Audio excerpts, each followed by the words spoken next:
السلام عليكم.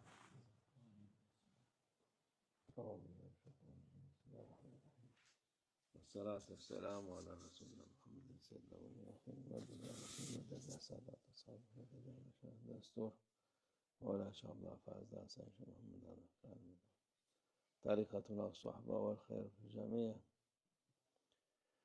خير صلى الله عليه وسلم Allah'ın cennet bahçesinden geçtin mi? আমাদের নবী সাল্লাল্লাহু আলাইহি ওয়াসাল্লাম বলেন, যখন তোমরা জান্নাতের বাগানগুলোর পাশ দিয়ে যাবে তখন এতে প্রবেশ করো এবং এর নিয়ামত থেকে ফায়দা লাভ করো। তখন সাহাবীগণ জিজ্ঞাসা করলেন, এই জান্নাতের বাগানগুলো কেমন? দুনিয়াতে কি জান্নাতের বাগান থাকতে পারে? তিনি সাল্লাল্লাহু আলাইহি সাল্লাম উত্তর দিলেন, সেই বাগানগুলো হলো ইলমের মজলিস, অর্থাৎ যে ব্যক্তি জ্ঞান শিক্ষার জন্য ইলম শিক্ষার জন্য কোনো স্থানে যায় সে যেন একটি জান্নাতের বাগানে প্রবেশ করলো। তবে অবশ্যই এটি সঠিক ও প্রকৃত সত্য ইলম হওয়া উচিত এবং এই বিষয়ে অবশ্যই সতর্ক থাকতে হবে। এমন অনেক কিছুই আছে যা ইলম বলে মনে হয় কিন্তু ইলমের সাথে বা জ্ঞানের সাথে কোনো সম্পর্ক নেই, কারণ এটি মানুষ নিজেরাই তৈরি করেছে। অনেকে বলে আমরা কোরআন থেকে শিক্ষা দিই, কিন্তু সুন্নাহ বা হাদিস ছাড়া কোরআন আজিম ও শান এটি বোঝা সম্ভব নয়।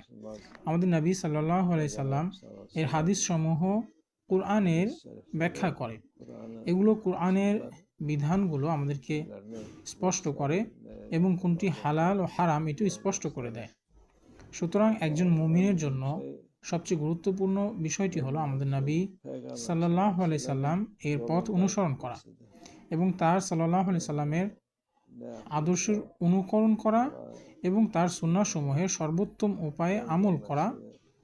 এটি নিশ্চয়ই প্রত্যেক মুমিন মুসলিম এবং বিশেষ করে তরিকা পন্থী সকলের জন্যই অপরিহার্য।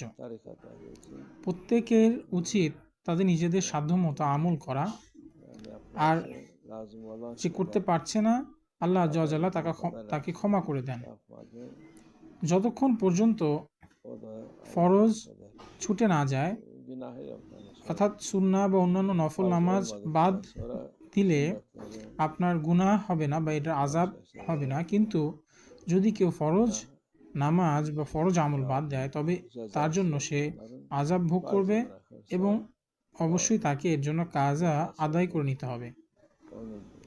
তবে এই সুন্নতের পাশাপাশি অন্যান্য নফল ইবাদতগুলো এবং মুস্তাহাব ইবাদতগুলো পালন করা খুবই সওয়াবের।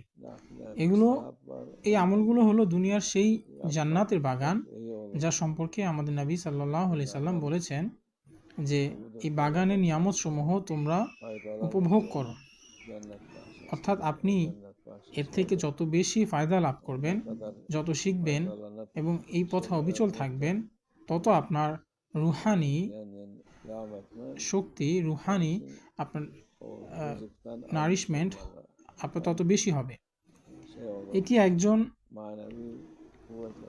ইনসানকে তার রুহানি এবং জিসমানি উভয় দিকেই তাকে শক্তি দান করে, আর রুহানিয়াত বৃদ্ধি পেলে তাদের শরীরও শক্তিশালী হয়, যা নিশ্চয়ই দুনিয়া এবং আখিরাত উভয়ই ফায়দা এবং উপকারে আসবে। আল্লাহ আযজা ওয়া জাল্লা আমাদেরকে তার ইলমের বরকত এর বলয়গুলো দান করুন, কারণ যারা আমাদের নবী সাল্লাল্লাহু আলাইহি সাল্লাম এর পথ অনুসরণ করে তারাই আহলে সুন্নাহ ওয়াল জামাআহ নামেই পরিচিত।